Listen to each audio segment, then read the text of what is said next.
अस्सलाम वालेकुम जी, welcome to our YouTube channel mini talkies. आपका दोस्त उमैद आपके साथ। दोस्तों, जिस बात का डर था आखिरकार वो काम हो ही गया। जी हाँ, Babar Azam, the king Babar Azam of Pakistan cricket team, जी हाँ, आखिरकार उनको पाकिस्तान के टेस्ट स्क्वाड से ड्रॉप कर दिया गया है। साथ ही साथ नसीम शाह और शाहीन शाह अफरीदी को भी इस टेस्ट स्क्वाड से जो है ड्रॉप कर दिया गया है। Can you imagine? आप कभी सोच भी सकते हैं कि पाकिस्तान की टीम इंग्लैंड के खिलाफ टेस्ट मैच खेल रही है और आपकी बैकबोन समझे जाने वाले बैटर बाबर आजम पाकिस्तान के स्क्वाड का हिस्सा नहीं है। जी हाँ, इसके ऊपर आपके साथ डिटेल में बात करेंगे, लेकिन उससे पहले आपको बताता चलूं कि मोहसिन नकवी साहब के ऊपर मीडिया के हवाले से एक बड़ी तनकीद हो रही थी कि पायन आपने चैंपियंस कप करवा दिया, डोमेस्टिक का आपने कप करवा दिया, वहां के परफॉर्मेंस आपकी टीम के अंदर नजर नहीं आ रहे। तो आखिरकार पाकिस्तान की जो नई सिलेक्शन कमेटी बनी है और मोहसिन नकवी साहब ने पाकिस्तान की डोमेस्टिक को इज्जत दे दी है। जी हाँ, 16 रुकनी नया स्क्वाड का ऐलान किया गया है। इसके अंदर डोमेस्टिक के परफॉर्मर्स भी हैं, कौन कौन है और आगे सेकंड और थर्ड टेस्ट के लिए पाकिस्तान किस माइंडसेट के साथ जा रहा है, इसके ऊपर आपके साथ डिटेल में बात करेंगे।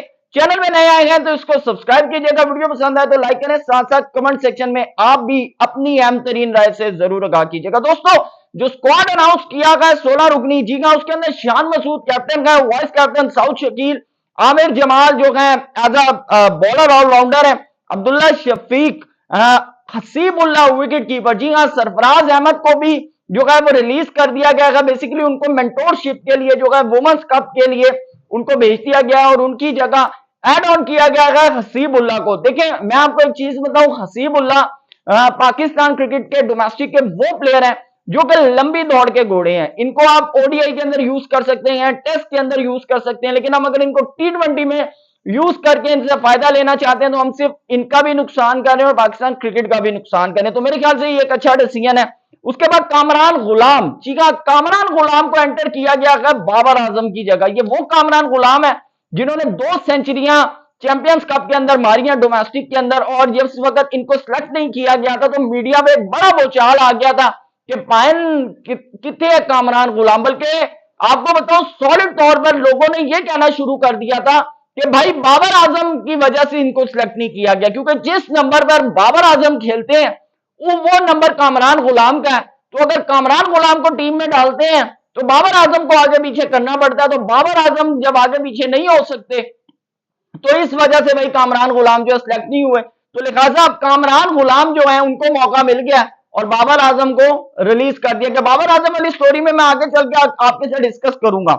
उसके बाद दोस्तों, मेहरान मुमताज, जी हाँ, मेहरान मुमताज को बेसिकली एज अ स्पिनर जो है वो पाकिस्तानी स्क्वाड के अंदर लाया गया। उसके बाद मीर हमजा, ये ऑलरेडी पाकिस्तान के स्क्वाड के अंदर थे, लेकिन पहले टेस्ट के अंदर इनको खिलाया नहीं गया था, लेकिन इस वक्त पाकिस्तान टीम के मेन पेसर यही होंगे।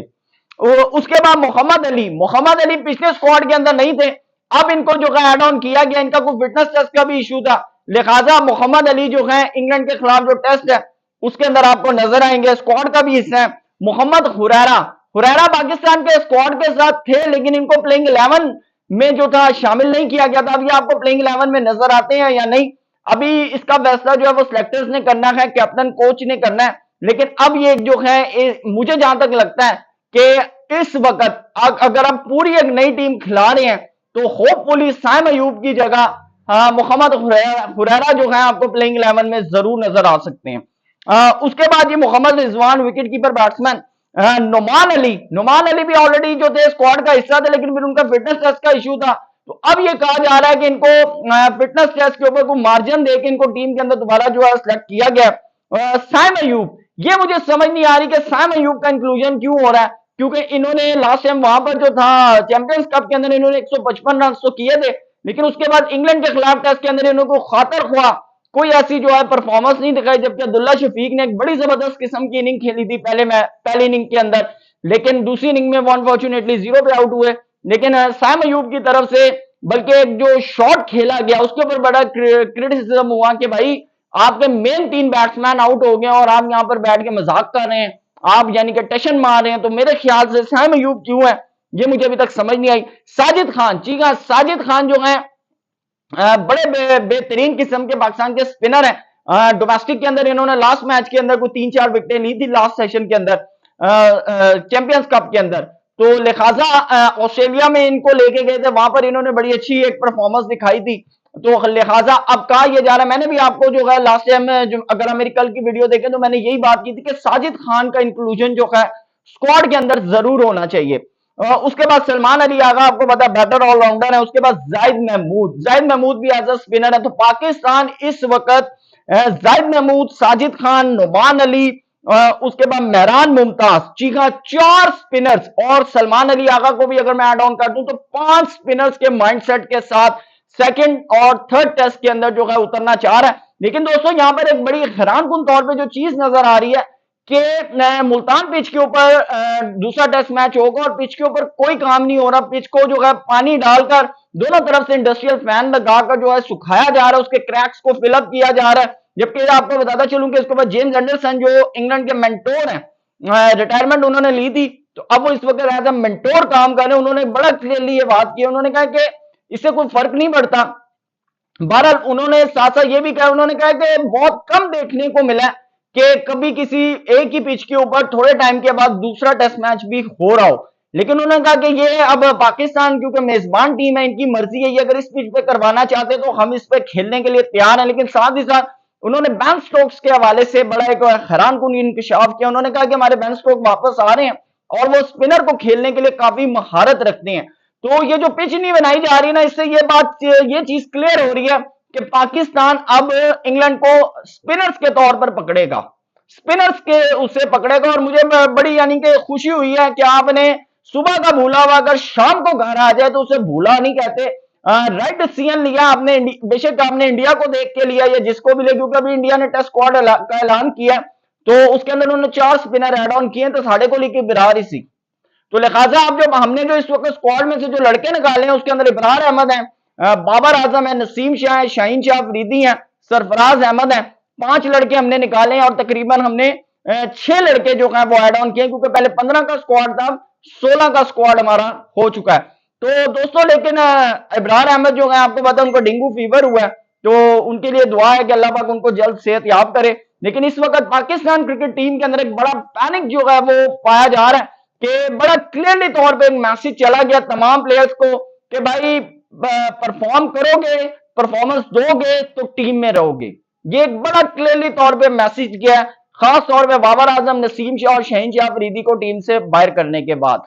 अब आते हैं बाबर आजम वाले मुद्दे पे। दोस्तों 18 इनिंग्स में पिछली एक भी 50 ना करना, और उसके बाद जिस तरह के कैप्टनसी के हवाले से जो रूमर्स चलना मीडिया के ऊपर, तो मेरे ख्याल से एक बड़ा अग्रेसिव डिसीजन लिया गया पाकिस्तान क्रिकेट बोर्ड की तरफ से, मोहसिन नकवी साहब की तरफ से, सिलेक्शन कमेटी की तरफ से, कि बाबर आजम को जो है स्क्वाड से आपने बाहर ही कर दिया। लेकिन मेरे ख्याल से यहां पर एक बाबर आजम के लिए एक बड़ा सॉलिड और अच्छा पॉइंट है कि भाई क्योंकि इनको रेस्ट चाहिए था, नसीम को, शाहीन को और बाबर को। क्योंकि आप देख लें 2023 वर्ल्ड कप से आप एशिया कप से अगर आप लगा लें तो बाबर आजम कंटिन्यूसली जो है क्रिकेट खेल रहे हैं।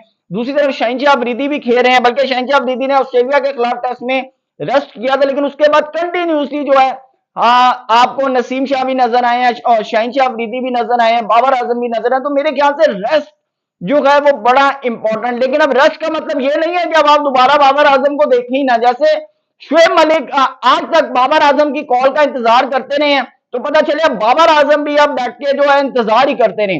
तो इसमें हो सकता है कि बाबर आजम के मुखालिफ बड़े खुश हो, लेकिन मेरे ख्याल से बाबर आजम के जो फैंस हैं, जो क्रिकेट के फैंस हैं, वो बड़ा यानी कि दुखी हैं कि यार ये इतना बड़ा गलत डिसीजन हो गया बाबर आजम के साथ। लेकिन मेरे ख्याल से एक अच्छा है, अब बाबर आजम घर बैठकर सोचे अपनी गलतियों को। जैसे कि मोहम्मद आसिफ ने एक दफा कहा था कि आपको अपनी रूट्स की तरफ जाना चाहिए, अपनी रूट्स में वापस जाएं, वहां से कम बैक करें और दुनिया को ये भी ऑस्ट्रेलिया के खिलाफ सीरीज आ रही है व्हाइट बॉल की, वहां आए, मौका मिले तो मेरे ख्याल से परफॉर्म करें, बताएं दुनिया को कि yes I am Babar Azam.